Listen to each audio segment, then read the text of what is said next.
There's a problem. Yep, what's that? Twice per year. Yes, that's just unreasonable. Yeah, can we talk about that? Twice per year? Hello, please?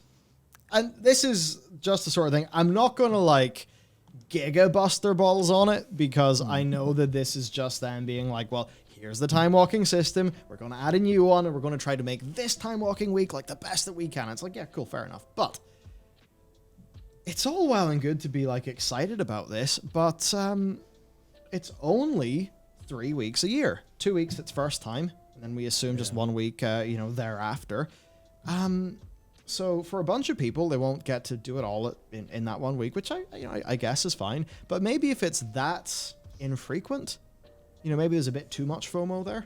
Maybe, it's not something that actually feels like a feature that stands to the game because it's got such limited accessibility, right? And then that just sort of makes you wonder, how do we deal with time walking moving forward if we're going to be having, more things like this going on?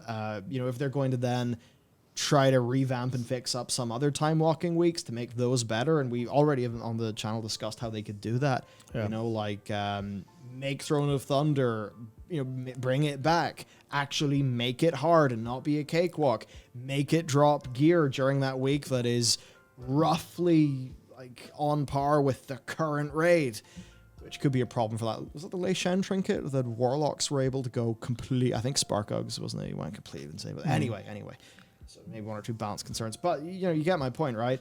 If they do, like, cool shit for other time walking weeks, and then they're only available twice a year, for a lot of people, it's going to be like, cool feature. I'll log in 4 months. And then they're not going to be in the way of playing the game. So what if they forget? Yeah, or, as an example, like, what if Guild cancels raid that week? Or, something like that. You're like, well, what do I do? I guess there's nothing to do. But if something's constantly up, then that problem doesn't exist. I think the key to this is probably how they operate the calendar overall. Because obviously, like, the big cultural events are fine. Midsummer and Halloween and whatnot are all perfectly fine. But I think when it comes to these, I think they need to vastly rethink how to actually organize it all. Yeah. Just because time walking is the only one that brings any content, realistically. Yeah. The rest are all nothing. Not Yeah. shit. I wouldn't want to say they're shit. They're fine. It's just that they don't actually bring anything. They're very, very slight changes on how you'll engage with the existing content. But now we're in a world where time walking brings more content in. So that should be the standard. Where you've got a world where now maybe they should be cycling the time walking. Maybe not every week a time walking, but every second week there should be a time walking. And that way you cycle it through every month or so. Yeah, I'm really going to say fair enough, but I disagree. The others are shit. Like, okay. Like do a bunch of world quests, get some, fuck off that shit. It's like, oh, what do you want? Legion Timewalking week or Pet Battle week? I'm sure Pet Battle week is good if you want to be doing some pet battles, but we can all agree that it is in no way something that has parity with something like this. Of course. So I'm not sure exactly how you do it, but why not just, I'd almost say, if you're going to be doing like, there's Arena, BG, Pet, World Quest, Dungeon. Yeah. So just roll those every week and roll time walking as an addition every week as an addition. And you might be like, oh no, what if players get too much access to time walk? Good. Oh no, what if players can regularly do time walking and earn their way towards some cool new time walking rewards at a way that's, sure, maybe it's faster paced than it is now, but you just added the Aegis of Agrimar in for 3,000 time warped tokens. I imagine you could add more cool things in for time warped tokens as well. No, what you don't understand.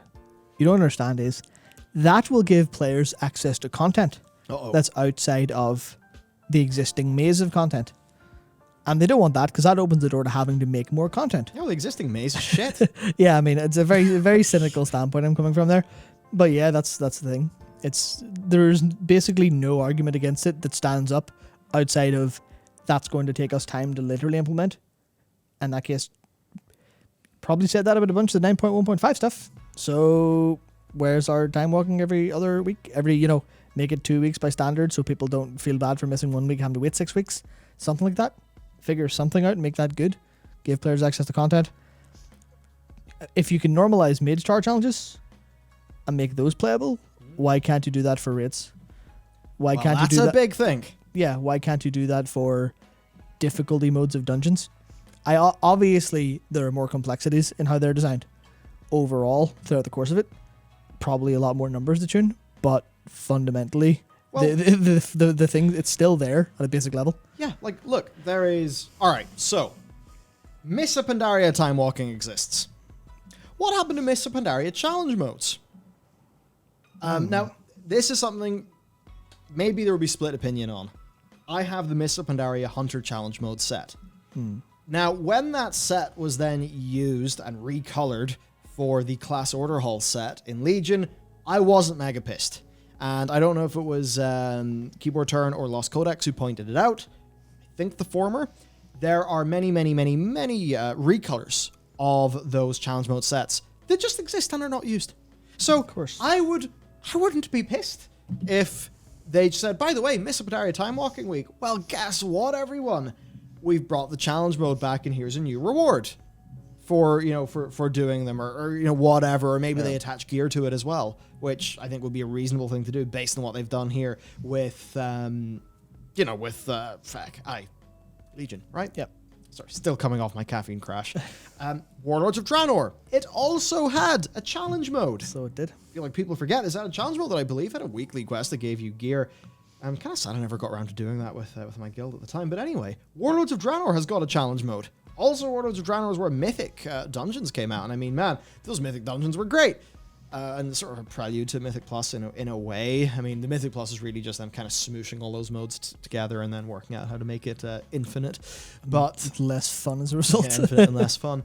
But look at Warlords of Draenor. I mean, you've got the challenge mode there. So if you work out a system for the challenge mode of MoP, work that into WoD. And WoD, I think, had great dungeons. There you go. That's 2 more time walkings in a great state. And then for TBC and Wrath, okay, you might not have as, super mega cool, fresh, creamy systems to just scale up and have work. But what you do have is mountains of nostalgia for those expansions. So surely, maybe it would be a bit more work, but surely there's something you can do for those. And then you could eventually get it to the stage where every single time walking week has a hell of a lot more than we're used to and is actually relevant to more people than just, maybe levelers or... I mean, they're not even super relevant to people with a fresh, alt anyway, given the general state of gear. That's probably something they need to fix up as well. But there's so much potential there. And that is just us talking about beefing up Timewalking version 1 to have more content. There's a whole other discussion we've had before in Timewalking V2. Correct. So there's massive potential here. And that's why I'm generally happy with the Legion one, why I'm definitely coming on the side of supporting it, because if it does well, it's just that thing. There's obviously a lot of people on the WoW dev team that are just straight up fucking wrong about what they think when it comes to game design. I mean, look, I don't care. Whoever is the reward designer systems, whatever, who is responsible for 9.1, it's like when 9.1.5 is literally trying to undo the damage you've wrought, maybe you've got to think about your level of competency in your job. And you know what? I'm fairly sure a lot of the rank and file people in that dev team fucking agree. This is all about putting ammunition in the hands or in the, argumentative internal pitching weapons of the people who are worth their salt and, can actually do the good shit. Because 9.1.5 does show that whenever stuff gets so bad and the community response designs is so bad that they can be undone.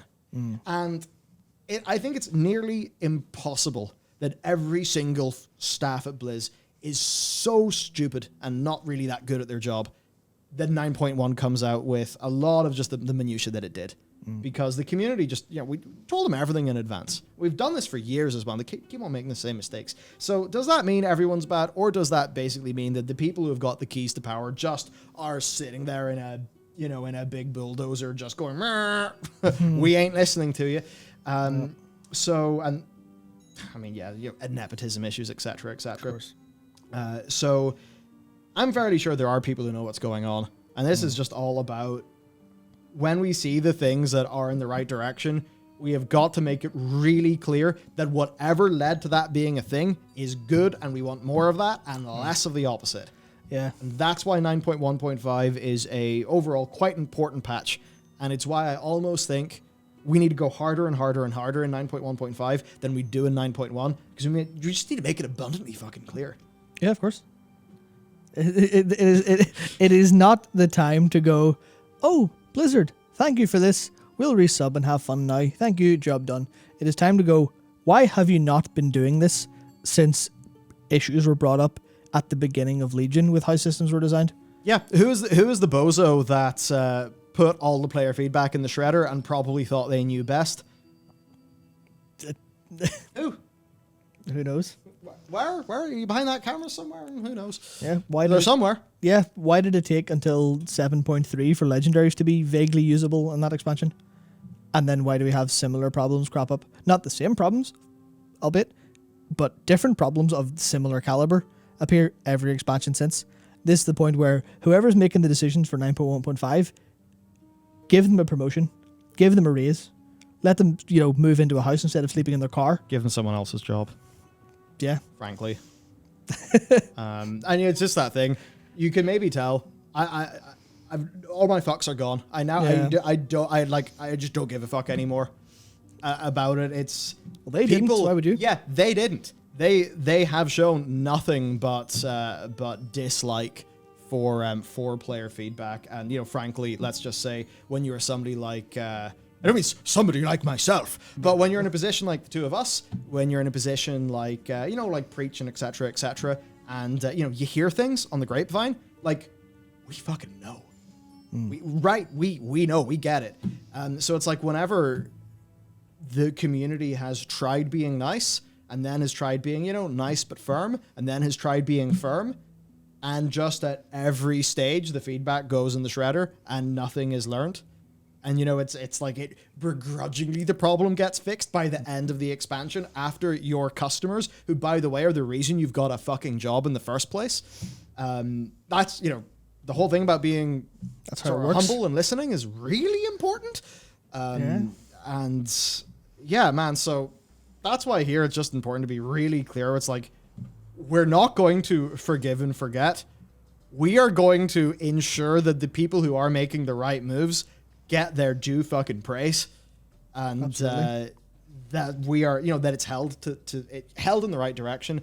And that is why we do have another little segment coming up about something in Korthian armaments that perhaps shows that there's a little bit more learning to be done. Yeah, because I think the story of World of Warcraft since Legion, I think, is profoundly summed up by 1 step forward, 2 steps back. That is, every step of design has been that way, where they're like, here's an improvement, and nope, we're going back now, sorry. And it's genuinely frustrating from a player perspective to have something go from bad to good to bad to good to bad to good. And not in a way you're like, oh, well, I guess it tried something new, it didn't work. It's literally, oh, we have a new expansion now, time for the game to be worse. The point where you're supposed to be excited, now I will look at 10.0's alpha whenever it happens with abject fear until I see what's in it. Like that is a box of spiders until I open it. It reminds me of the transition from Destiny 1 to Destiny 2. That's a good part. Actually, like quite a bit.